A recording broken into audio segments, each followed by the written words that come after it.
Well, Your Excellencies, ladies and gentlemen, thank you, Michael, for that kind introduction. I'm delighted to be here at the launch of Asia 2025. The list of contributors in this excellent book, like the distinguished guest list this evening, is indeed just that. It reads like a who's who of all things Asia. And it's a credit and, I think, credit to the respect which Asia House commands, both in this country and in the region, and of course, largely due to Sir John as well. I confess, and you'll forgive me, I have not yet read the whole book. In fact, to be true to say, I haven't read any of it, but I have seen some extracts, which were kindly provided for me by my team, of the expert opinions it contains. I know many of the authors are here with us tonight, so I won't pick out any particular thing for fear of favoritism, but I will say that I'm sure it makes for fascinating reading. Many spoke of risks, challenges, and uncertainties, yet all relished the possibilities, the potential, and opportunities they presented. Whether we're in politics, diplomacy, or business, we all know that risk and opportunity are two sides of the same coin. Some commentators are sounding the alarm about the Chinese economic slowdown and the impact this might have on other economies in the region and further afield. This does not change the fundamental fact that Asia is now and will remain a major engine for global growth, and one with which we must continue to engage. You only have to look at how Asia is changing and the astonishing pace of that change. China's Pearl River Delta now encompasses 42 million people. That's more than the 20 biggest European cities put together. It's the largest urban area on the planet. There are 160 cities of over 1 million people in China alone. And despite hundreds of millions of people moving into cities in the last decade, Asia's urbanization surge is only just beginning. This urbanization is directly linked to income growth and consumer spending. The purchasing power of Asia's growing middle classes is going up faster than the skyscrapers they are moving into. This huge movement of people is not restricted to Asia. They are traveling overseas in ever greater numbers.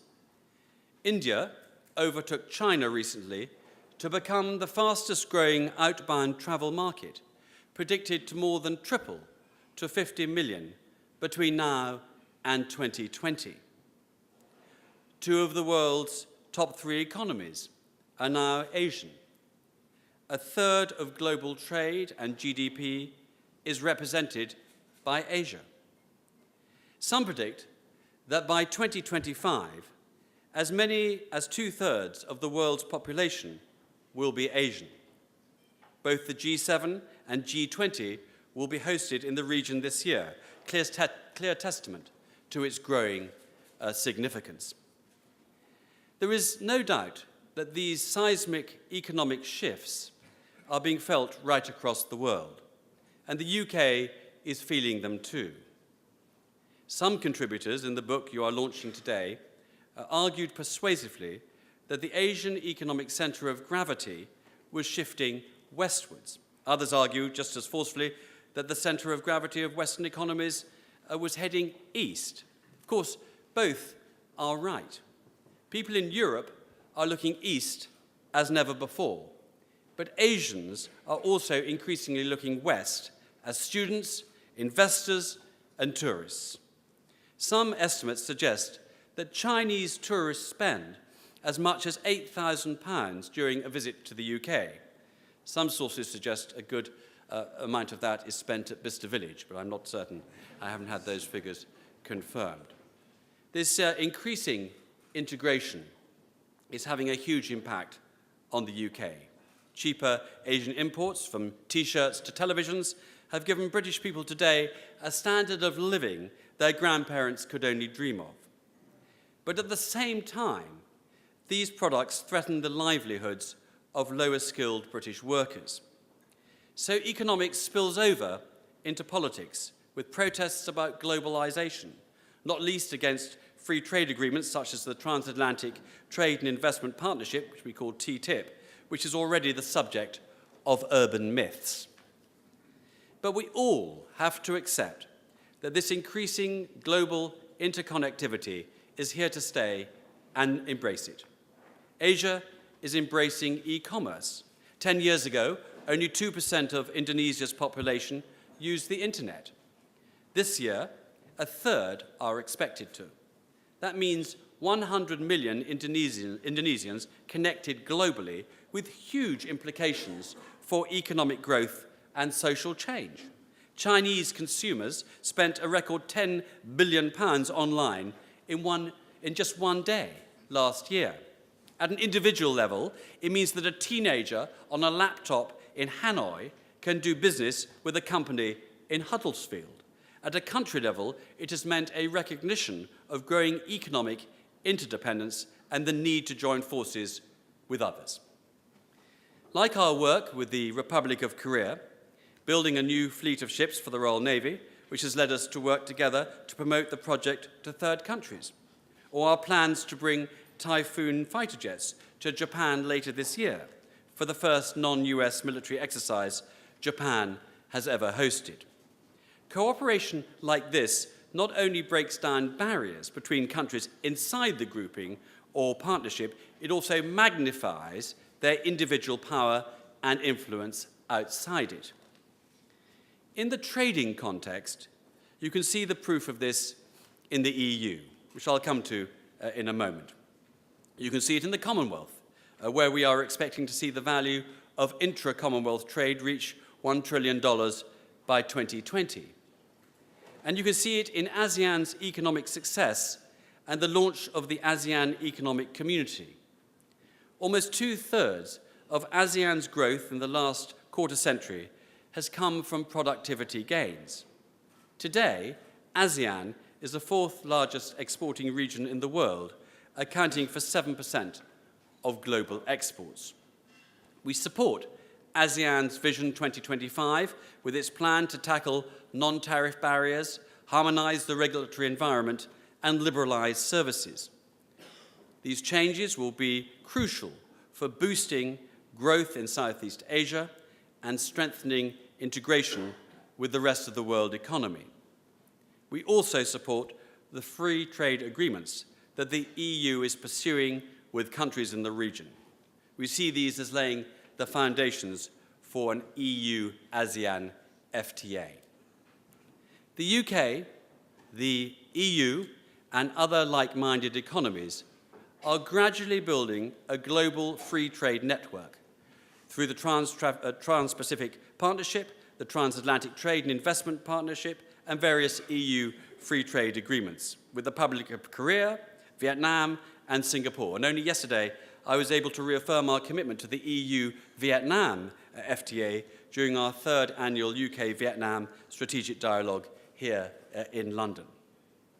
An agreement with Japan is in the pipeline. I very much hope to see soon a resumption of negotiations on the EU-Thailand FTA, and the UK is advocating a feasibility study on an EU-China FTA. The benefits of international cooperation are not just seen in trade.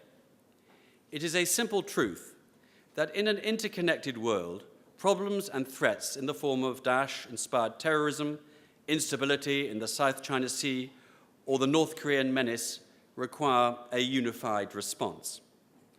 Large multilateral organizations like the EU or NATO, ASEAN, or the UN are listened to in a way that no individual country is. That is plain fact. I'm pleased that the United Nations Security Council Resolution 2270 passed unanimously this week, delivering a strong response from the international community to North Korea's nuclear test and satellite launch using ballistic missile technology. we must stand united against acts that so flagrantly disregard international agreements and responsibilities. And it makes sense that these groupings come together for discussions. ASEM is a good example, giving the UK and its European and Asian partners a forum to discuss issues of mutual interest and further consolidate their influence. Change and increasing global connectivity are as relevant to us here in Europe as they are for people in Asia. Like Asia, the European Union has changed a great deal over the last half-century. From its roots as a means to prevent further conflict between France and Germany, the EU has grown into something different. Whilst with a whole range of new members this is inevitable, it does mean that reform is now clearly needed if the EU is to respond to the changed demands of the 21st century. But that aside, it is clear that the Union has brought peace and stability to its member states and to much of the European continent. It has introduced democracy, the rule of law, and market economics to the former communist countries of Central and Eastern Europe, and it acts as a champion for those values globally. A lot of this is down to the multiplying effect of EU cooperation. Its members have achieved more together than they could have achieved alone. The United Kingdom's membership of the EU, like our membership of NATO, the Commonwealth, and the UN, amplifies our power and influence on the world stage. In Asia, it gives us greater leverage in the negotiations on free trade agreements and on the comprehensive investment agreement with China. These are tough negotiations, and our negotiating power to secure market opening in important sectors is much greater from within the EU than outside it. At a time of increasing economic uncertainty and rising security threats, cooperation at an international level is more important than ever. The EU has powerful tools at its disposal, be they security, diplomatic, economic, or humanitarian. They allow us to project our influence further than it would otherwise reach. Of course, NATO remains the cornerstone of UK defence. We will never give control over such decisions to the EU. But the EU complements NATO's military activities with its important longer-term stabilisation and development arms. Of course, the benefits also go the other way. The UK gives EU foreign policy greater credibility thanks to our global perspective. We are, after all, one of the EU's two serious military powers. We are the only major nation to have kept our promise to spend 2% of our national output on defence and 0.7% of our national income on international development. We take the lead on cutting red tape, negotiating FTAs and extending the single market. So our membership of the EU benefits both the UK and the EU. For all these reasons, I believe that the United Kingdom will be stronger, safer, and better off in a reformed EU. And looking at the issue from an Asia perspective, it makes no sense at all for us to withdraw from the European single market just at the moment when Asia is creating one of its own. Some say the whole renegotiation and referendum exercise is an unnecessary gamble. If we were convinced of the case for staying in, why take the risk of Brexit by putting it to a referendum? I have two simple answers to these points. The first, like many, I am aware that the EU has its shortcomings. But I believe that the deal which the Prime Minister successfully negotiated is a landmark agreement which delivers tangible benefits for the UK in the four key areas of concern: economic governance, competitiveness, sovereignty, and welfare migration. The deal gives the UK special status within the EU that no arrangement outside the EU could match. It's a good deal for Britain. As the Prime Minister said, it is a deal that gives us the best of both worlds. The deal he secured on competitiveness is of particular relevance to you here this evening. It is a tacit recognition by the EU of the need to reform in order to respond to the economic challenge Asia represents. The rise of Asia underlines the case for the UK to stay in the EU and to influence reform from within. Secondly, this referendum is about democracy. More than a generation of new voters have joined the British electorate since our accession in 1973. I'm one of them. In the last year's election, this government was given a clear mandate to negotiate the terms of our EU membership and to let the electorate, not the politicians, decide whether to stay in or to leave. In setting a date for the referendum on the 23rd of June, we are honouring our electoral commitment. So in conclusion, while challenges and uncertainties remain, the opportunities that Asia offers the UK and the West are undeniable, and now is the time to seize them. The best way to do this is in cooperation with others. So I, for one, intend to continue promoting international cooperation, working with my ministerial colleagues to reform the EU from within and keeping the EU firmly focused on the opportunities in the world, beyond all, above all, in Asia. Thank you very much indeed.